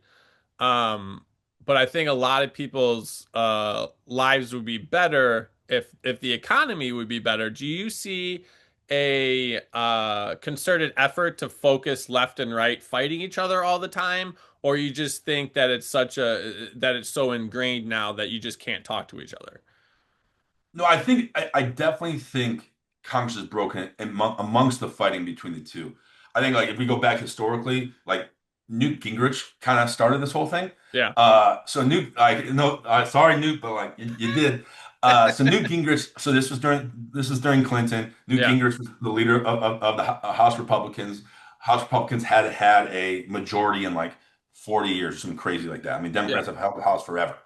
And so what he really did was he nationalized it, and he created this contract for America. So he had like one agenda item that he had all of his members run on. Okay, So like that nationalized it. So like the idea of like used to be able to have like Massachusetts Republicans and Montana Democrats, like that was like when people like cared about their own little issues and like they had a party, but like that right. was a big beginning of the nationalization of our politics, which also coincided with cable news, also increasing the nationalization. And then the other thing that Newt did is like his like revolution. What was it? I forgot the name, but some type of revolution he had. Yeah. He made sure like one of the biggest arguments that his Republicans would use against Democrats were that they were never back in their district. Okay. And so like, oh yeah, they went Washington, like they never come back. They moved their kids and their family to Washington, like they're never here. Now they have an apartment, and then you guys never see them. Yeah. And then they had a wave, and so that became a great attack piece. Okay. But when all the members of Congress actually did move to Washington and like kept their like they were there on the weekends, and their Yeah. kids went to school together, and their kids played soccer or t-ball together, and they got to like see each other at meals. Now, like members of Congress, like in the House, you fly in on Monday, you have like your votes, and you fly out on Friday. So like, and like your family lives back at home, and then you go back home and like you do your constituent work. That sounds like a terrible work-life balance. Terrible. And then there is no community between them. Like Right. there used to be so many friends across the aisle, and like you see it Interesting. now, and it's like shocking when you see it. Wow. I didn't know that. That's very interesting. Yeah, it just seems like a big club that doesn't like each other now. Exactly. And they really, I mean, they really don't. And then again, so few of our members represent a district that voted for the other party. So there Yeah. is no like, so your whole election process is all you gotta do is win your primary, and you don't ever have to worry about the general, which means you just never have to worry about winning votes from the other party. Right. So like as long as like as you're Republican, all you gotta do is make sure the Republicans like you. You'll win your primary, and then you're like 90% chance gonna win your general because like your district is R+7. Okay. So I've been listening to Dave Smith and the libertarians. They have some interesting perspectives. Why does it seem that they or a third party doesn't really have much say? So like I think the tough part with the third party would be we're structurally not really built for it. Yeah.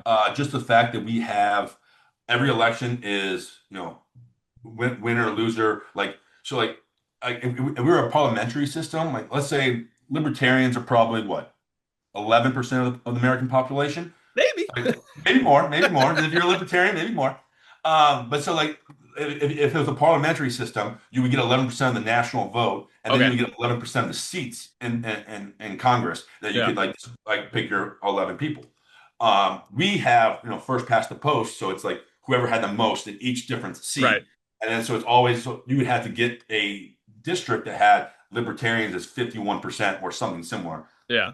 And that's just like for smaller parties. Same thing with the Green Party or the Democratic Yeah. Socialists. Like you're not like you don't have enough to win the whole thing. So like we don't have it set up well.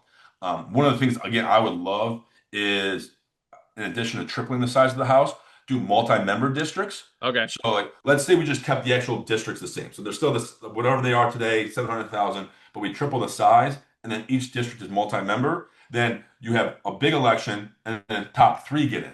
Okay. So in some districts, and we're in Chicago, almost everyone's Democrat. So in some districts in Chicago, it'll be Yeah. Democrat, Democrat, Democrat. But in some parts that are currently represented by a Democrat, it'll be Democrat, Democrat, Republican. Yeah. And then, same thing as like a Republican district, like let's say in Indiana, it'd be maybe Republican, Republican, Libertarian.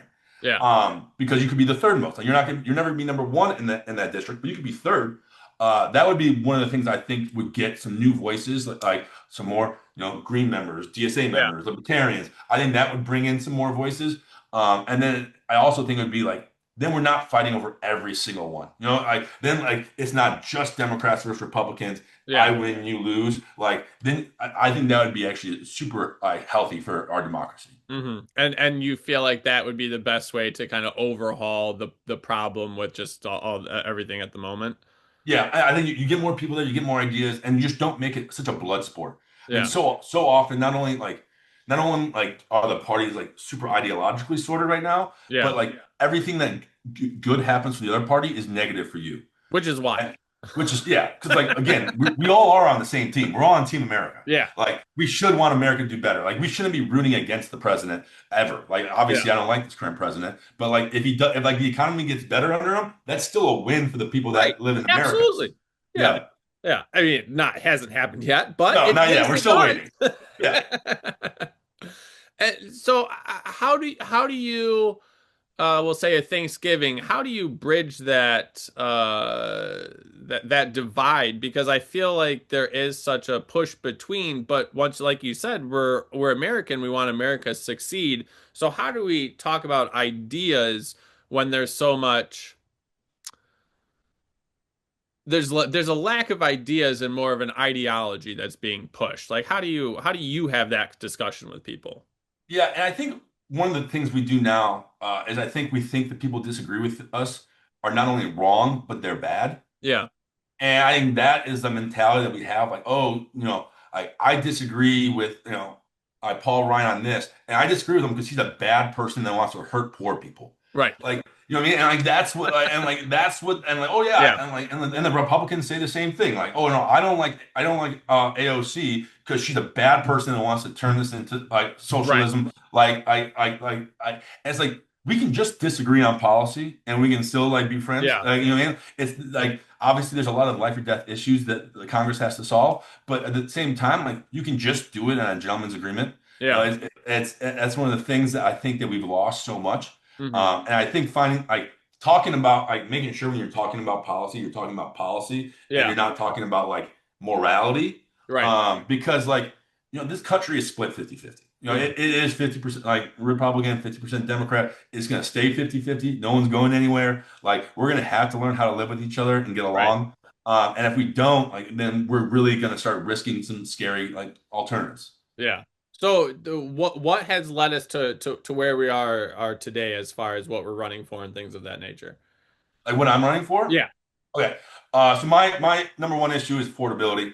Okay. I'm undergraduate econ. I got a master's in econ. Yeah. So that's kind of how I see public policy. When I worked on the Hill, I had no experience there. I didn't like come in with like all these like, oh, I'm team blue, I'm team red. My thing was like, all right, I like econ. Like, how can we use economics and like good economics to make people's lives better? I think that's the most. If you want to talk about any issue, I think if the economy's doing better, everything's doing better. Yeah. If the economy's turning, then like we're gonna have more education funding because people are making more money, so they can get more tax dollars, so we can invest more in education. Yeah. Like if the economy's like turning well, like healthcare options are gonna be better because people are gonna have more money to spend on better like healthcare Yeah. opportunities. So that's how I look at everything. And right now, I think our big problem is affordability. I think obviously the COVID disaster really messed stuff up. Then beyond that, then we had inflation. Now we've got further inflation with tariffs. We've got a very weird like situation on the ground where unemployment rate's not doing very good right now, but our GDP is doing decent. Yeah. A lot of that is propped up by a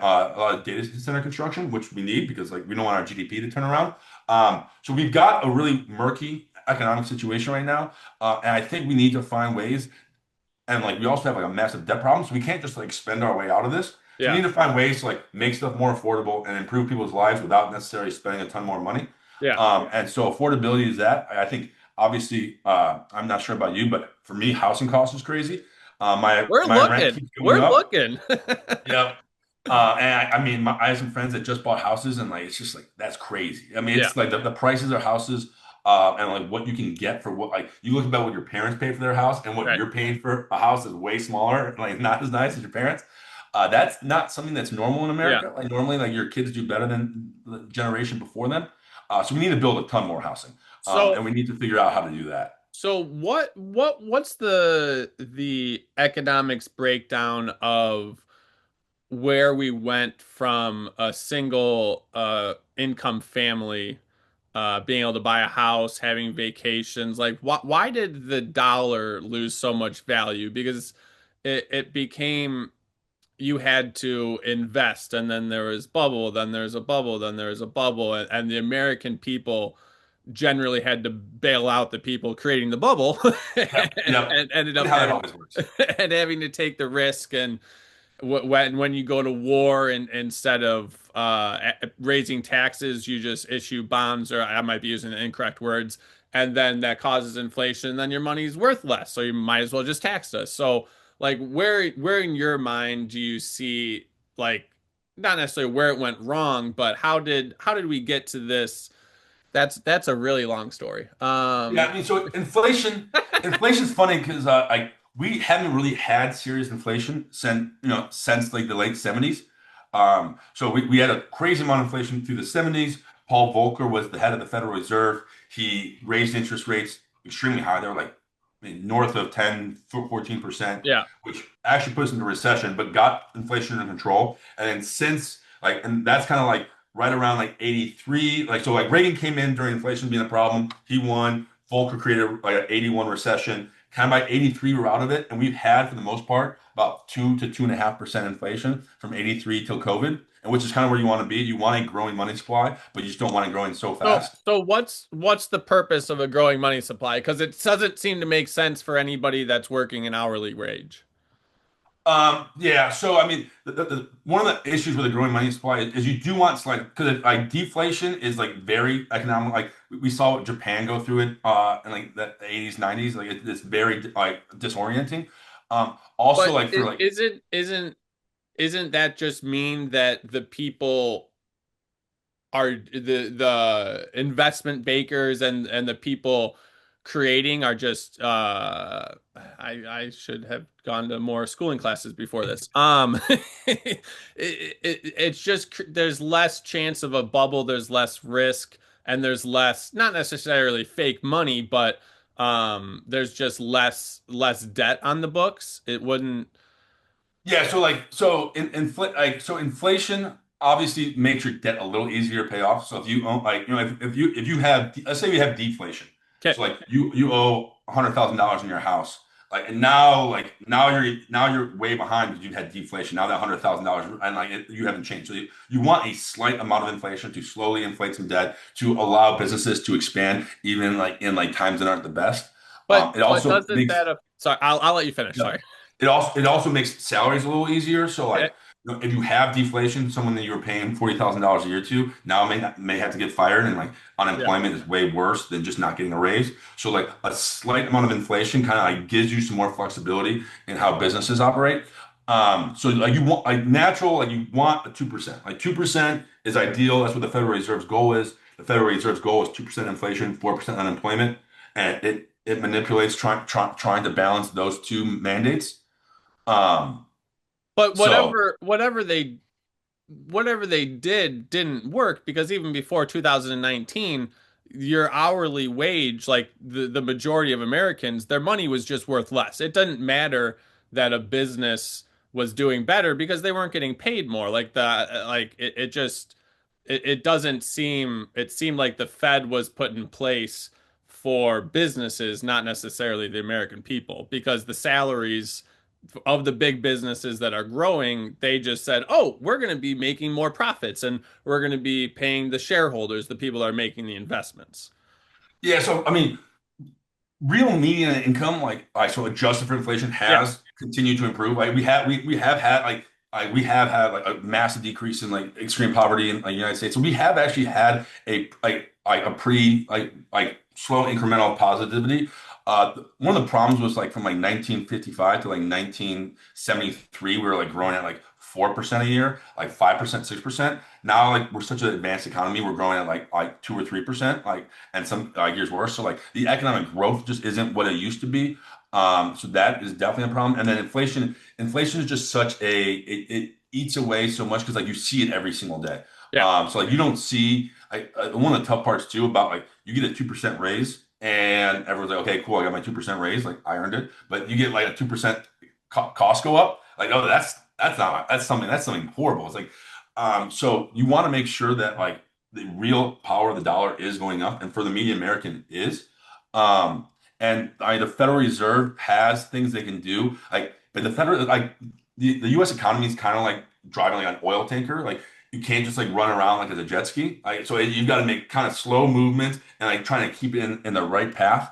And then hope like just like American ingenuity and like productivity keeps like producing like better off society. But isn't the Fed because they're not printing off and they're not giving the American people like bonds and stuff like that. It seems like it's more so quantitative easing or whatever it is. Yeah, no, There's definitely some problems with like, especially like how we had to do like global financial crisis and like liquidity we needed to do, like the TARP bailouts and the quantitative easing. Like, there isn't a necessarily a easy way to do that Yeah, like on a ground level. yeah, Like we were in such a crisis, like we were really gonna have like a Great Depression. And so the easiest way to get money out the door was go through like the intermediaries of the yeah. financial institutions. I think that we should create a better way of doing that. And I mean, I think we saw like we did a pretty good job with like right when COVID hit, getting like stimulus checks out. Yeah. Like that actually worked out pretty well. Instead of giving like big But companies the money, we gave everybody like a couple $100, sometimes a couple thousand. didn't Uh, that throw our inflation just it through the did. roof? Yes, I mean Yeah, the problem is like we really are at the debt point where we're not going to be able to spend to the point where like we are like going to have to start decreasing the yeah. deficit because Well, and I think we definitely agree that like spending our way out of it is a tough direction to do. So where because I feel like with the bailouts, you give the banks all this money and like maybe a little bit of a slap on a wrist, but it doesn't. It seems as if we go put money in the bank, we get 0.01%, and then he loans it, he packages it, he makes it into this, and then he sells it to this guy, and then we got an extra $10 million on the books, and then we move it to this guy for an extra $10 million. It seems like the free market, oh, prices are going up are for the US people, but not for like the big companies, I guess. yeah, and I also think one of the problems is like our financial institutions don't necessarily like really bank to like Main Street as much as they used to. Yeah. Like, it used to be like you wanted to start a business and you'd go get a loan and like you would get the loan from the bank. But like now, like if you try to go to your local bank and get like a small business loan, like good luck. I mean, they're like it's like the only thing they want to do is like just give mortgage loans. Like because Yeah. like it's so easy for like the local bank to like give 10 mortgage loans, sell them that get repurposed into mortgage-backed securities, and someone else Yeah. or Fannie and Freddie buy it. Like we definitely have to do some restructuring of trying to get more Main Street friendly like stuff. It's not necessarily as easy as like just by beating up on the banks. Like obviously the financial crisis, we did let them off the hook, and it was a terrible idea. I mean, like the tough part is like they're so fungible Yeah. that like what I mean, if like you would have like really gone after one of them, like they would have collapsed. They would have just like filed for bankruptcy, and then all those same bankers would have created their new Right. business. And I like so, like they're like we would have really had to go in the Justice Department and find like the actual like the people that like were like because there's yeah. some that we really could have like brought to jail, and we Yeah. should have done because like there should have been like, hey, we're not going to take your entire company down, but Yeah. like these 17 people that knew what was going on and like sold it off right before like everyone else knew, like Yeah. those people are going to go to jail for 5 years. Like that's what we should have done. In the middle of the crisis, we chose not to. But there definitely needs to be some new rules around making sure because like and especially some of the I mean we can get into like some of like private equity funds. Their ability to get carried interest rates is crazy. It's like it's like we have long term capital gains to Yeah. incentivize people to invest long term in businesses and to like create their own wealth and like private equity funds. are not investing their own money. So their wealth is not at risk because they're just investing other people's money, yet they get long-term capital gains on the Yeah. interest they carried interest they get, which is like realistically their income. Like that's crazy. That is absolutely nuts. Um, So how do you, I guess we already talked about that not a lot is going to change quickly, but how do you see changing more or less shenanigans as far as like just moving money around, not actually creating worth, but just creating numbers in an account? Like how do you fix that part of because that's really not like creating anything except for just moving things around and bottling them together and stuff. How do you Yeah, fix no, that? I think we need to work on some of our financial engineering taxes because like if you think about like when you're really doing like the high level financing like engineering, like all those percentages matter. So the difference between a carried interest rate of 15 and 35 Right. is like dramatically changes it.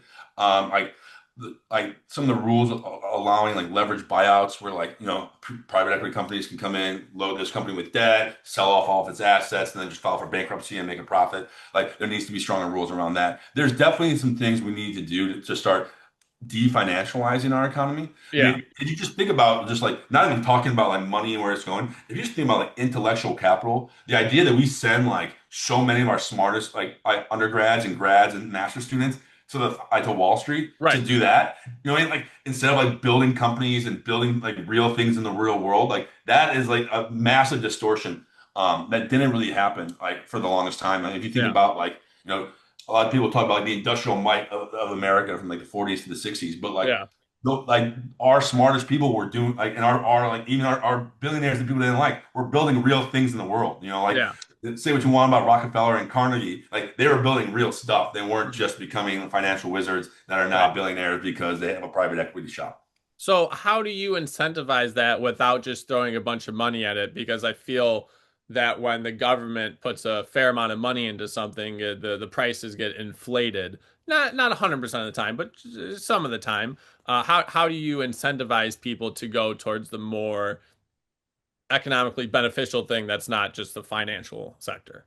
Yeah, I think that I mean I think that changing some of the tax structures will kind of make some of those business models a little less profitable. Yeah. For the most part, like majority of the private equity industry that doesn't even do better than the S&P 500 when you take free fees into account. So like if you start manipulating those numbers a little bit, you start choking off all of the least productive ones because like there's some really good private equity firms that actually restructure businesses and make them run better and whatnot. But like so many of them, like you say, are moving money around. So like every little point you can change on that scale, you're gonna start taking some of the bad players out. Yeah. Obviously, we gotta just like make sure that like, everyone knows like there's no more bailouts coming. There's no more too big to fail. If you do break these rules, if you do if you're insolvent, like we're just gonna let you fail. Yeah. I think that also takes some of the risk structures out. I Okay. think some of the stuff we did for finance, like of like making sure people have more like capital reserves, like it has done like some what's goal. Like we really haven't had any major failures since. So some of that for sure. And just trying to make sure things are taxed fairly. Obviously like you're because like the tough part too is like money is so fungible that like if like you think you're gonna like write these like we talked about how hard it is to pass any rules through Right. Congress. Like if you create some rule by a bunch of staffers that the finance guys aren't gonna find a way to beat. You know what Right. I mean? Like they'll just turn their private equity shop into a crypto private equity shop, and then the crypto will be banked over in the Bahamas, and then they'll still be doing the same thing, but like Yeah. they'll just be doing it off the books. Like so, like there isn't like you're just like not gonna be able to write bills that are really gonna be able to the minutiae detail that you would need to do it. So I Yeah. think a lot of it is like just making sure the tax structures are a little more fair, and then also making sure they know that like you will not get bailed out, like you will not have our support. Should you get too risky and you get over your skis, you're over your skis yourself. Yeah. So I think it's important to have these discussions and get these opinions out. How do you see like going forward? Just doing a bunch of podcasts? Do you try to get on the like? What do you feel like you have the most success with? Yeah. So obviously like you know running an election like your biggest thing is attention. Like you Yeah. want to get name recognition. You want to get people to listen to your message. Uh, the way it typically is done is by raising as much money as humanly possible. So, Okay. one of my opponents has raised $20 million, which is crazy. Yep, 20 million. And From who? And we'll spend all of that. We'll spend all of that in advertising. So you will see his commercials at every NFL playoff game. You'll see it every time you're at the store. Like his commercials are going to blanket the airwaves in the next 2.5 months. Um, and so that's how I normally do it. I am like not raising that amount of money. And so it's going to every opportunity you can get. Try and do more social media where you have real scale. Because like podcast, go, like in person's helpful, but again, like you're pretty much trying to get to a million like votes Yeah, like on primary day. So like if you're not doing it at scale, cost effectively, it's really tough. So right. just trying to do as much social as you can. I'm doing I'm digital advertising only. I'm not paying for the actual TV advertising because like Yeah, you can't target any voters digitally. Like tools today, you can be like, hey, I'm just going after 18 to 65-year-olds yeah, that have voted Democratic in the past. There's obviously no reason to like put my ads in front of a 12-year-old who can't vote like, or there's no reason to put my yeah, ads in front of someone in a fully Republican area because like they are not going to vote Democrat. So like yeah. you want to get really smart on your targeting. Yeah. So targeting, just What trying to do social media, percentage trying to of hope that like the message gets across. what percentage of the voters do you need to get to hit a million? So the Democratic primary, like whoever's going to win this thing is probably going to have like 35 to 40% of the Democratic primary. Okay. Um, And I feel like just better ideas should win, so it should just be debate after debate after debate. 100%. And if you're communicating for hours on end, I feel like you'd be able to see who has the better ideas. But when you're just seeing ads, it's just Yep. shit talking. So how do you outshine your opponent at this point? Yeah, I think the thing for me is that like I've obviously got my message. I know it's affordability. I know econ, and just trying to talk about it like normally, and like trying to like bring that message where people are like, oh, that makes sense, as opposed to like so many of these politicians, they have their talking points. Right. Like they're gonna sit. They've been told by their consultants, I need you to say the same five things the exact same way because that's how it gets in someone's brain. And until they've heard it 7 times, they've never heard it. I think we're kind of like getting tired of that. Yeah. I think we are. We'll see. I think we're in a new age where I think that people don't really watch TV anymore. Right. Like That's why I'm blown people, away. yeah, the algorithm kind of gives you your news. It's going to be interesting to how see how elections work over the next, Yeah. 2 to 12 years. That's one of the reasons. I mean, knowing I'm an underdog, I jumped in. I just think that we can do better if we Yeah. actually just act better, and hopefully, like I think people are kind of tired of the like everyone hating each other, and I think people just kind of want to like have a more optimistic, let's get along type message while also still being like a Democrat. But Yeah.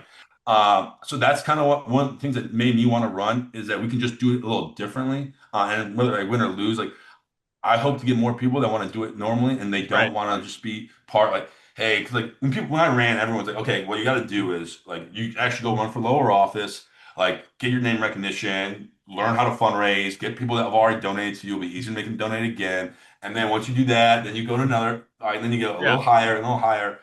I'm like, well, okay, so you spend the next 10, if I know I'm 36, I spend the next 10 Yeah. years trying to work that way up. Then you're like the older candidate that's taken all the money from all the donors and no one likes, and that has moved all your positions to the most like friendly to like Right. that version. And then you're not the person that's going to shake it up. Then you're just gonna be the same person that goes there and does nothing. So Yeah. I was like, I'm just going to throw my hat in the ring and see what happens, and hopefully kind of catch a little fire and gain some attention. And I think people will kind of like the message.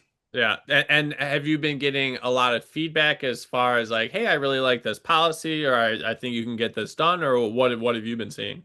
Yeah, I think people just like for the most part with me, I think that they like that I'm very like wonky focused. I'm really talking about like I want to change this. Like, oh, Yeah. I want to like implement a right to repair, so like you can actually fix your own stuff without like having broken like the all the contracts like companies make you sign and say if you try to fix your own stuff and you break it more, like you lose a warranty. Yeah. Stuff like that. I get pretty wonky on stuff, and I try not to get into all the battles. Like I'm not, if you want a culture warrior, like that's me. If you don't, that's not me. Like if you want someone to like go and yell and tell everyone how bad the Yeah. other side is, like that's just not me. Like I want to like figure out like what we can do, what we can get done, and like my goal is like realistically, it's not like we talked about it. It's not going to be sweeping change that everyone's gonna be like, wow, we live in a different country 6 years from now as we do Yeah. today. It's like, can I make it 2% better? Can I make it like, can I make you buying your next house 2% easier? And like Yeah. that's a win. Like it's incremental change is like kind of like the real name of the game. So we'll end this up before we get to the last two questions. I don't like the term of take the money from the rich or the wealthy or the 1%, but there's just been a absolute funnel of the middle class or even the lower class, just the amount of wealth there being funneled upwards. How do you combat that in a way in just when someone says, "Oh, well, they're working for their money." It's like, "Well, I worked for my money too, but they just made my money worth less, and because of the systems in place, now they have 10 times more of it." Like, how do you have that discussion?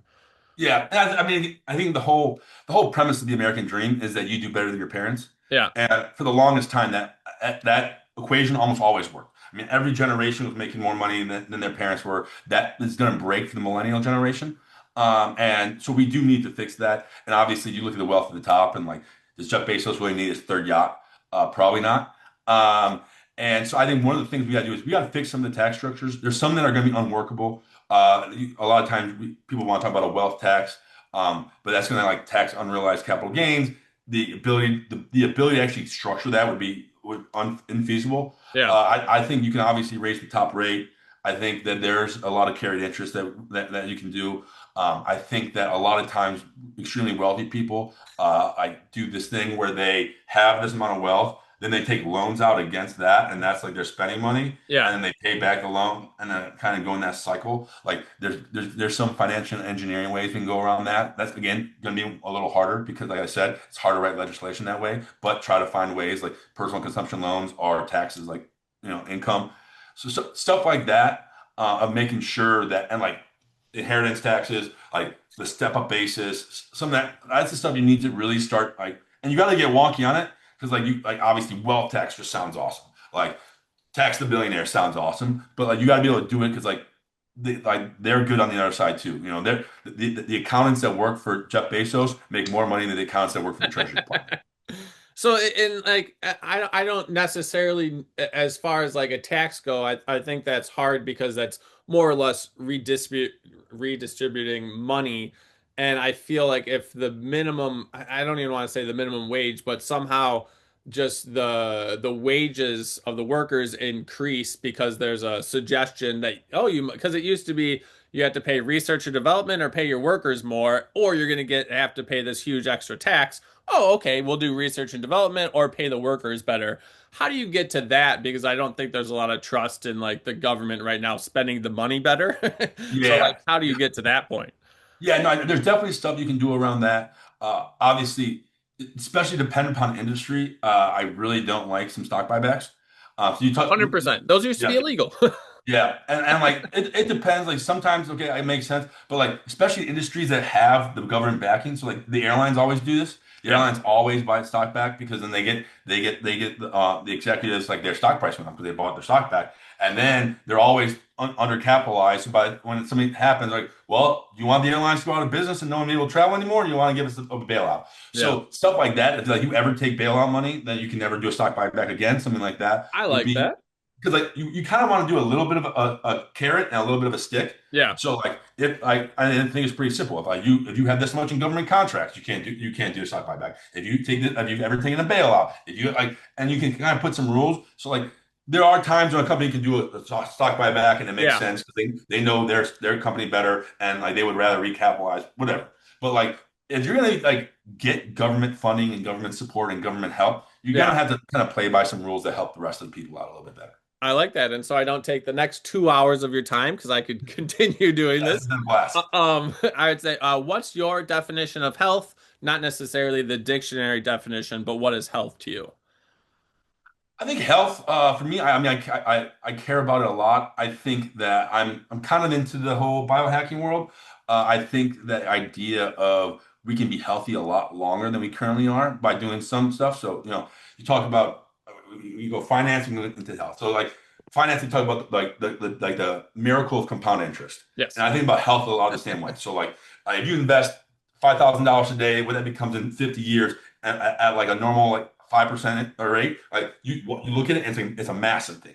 I think Mhm. the same thing with health. So like every little thing you do today, whether that's going for 10,000 steps or like not eating McDonald's, like that stuff, it may not really affect you much today. You might Yeah. not notice it.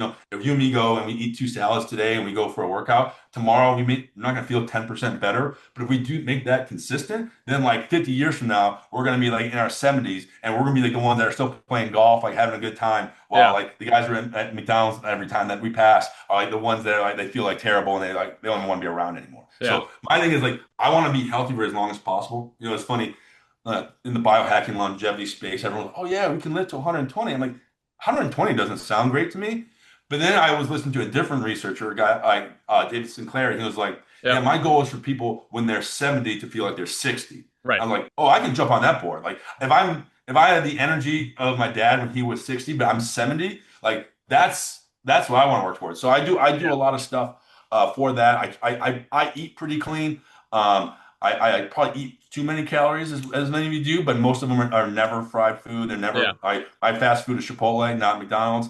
So at least I feel a little cleaner eating that. So I Yep. eat clean. I get 10,000 steps a day. I try to get 3 workouts a week, and then I do all like the new age stuff like the cold tubs and the saunas and that too. So I think it's one of those things that's it's worth the investment now because like, Yeah. you can never get it back. Like, once your health starts going away from you, like we're still young, we're like we can go work out and like we're actually making change. Like once you're like 55, like your health has been decided. Yeah. No, absolutely. And then what's something from your life that you feel that people listening to the podcast would be able to take away as a positive? I think just the idea that you can have a dream, and even though it's like it's completely out of this world, like you can kind of like you put the work in, and you have a possibility of achieving it. Like Mhm. my goal was to play football in Notre Dame. I didn't get in. That didn't stop me. I didn't start in high school. That Yeah. didn't stop me, and I got it done. I'm like, no, I didn't become the star middle linebacker and won a national championship or a Heisman, but like I got a semblance of that dream by hard work and not letting somebody else tell you what you can achieve. Yeah. Absolutely. I love that. Thanks so much for coming on the Hey, podcast. thank you so much, Alexander. This has been great. It's been a lot of fun. Absolutely. Appreciate you having me on.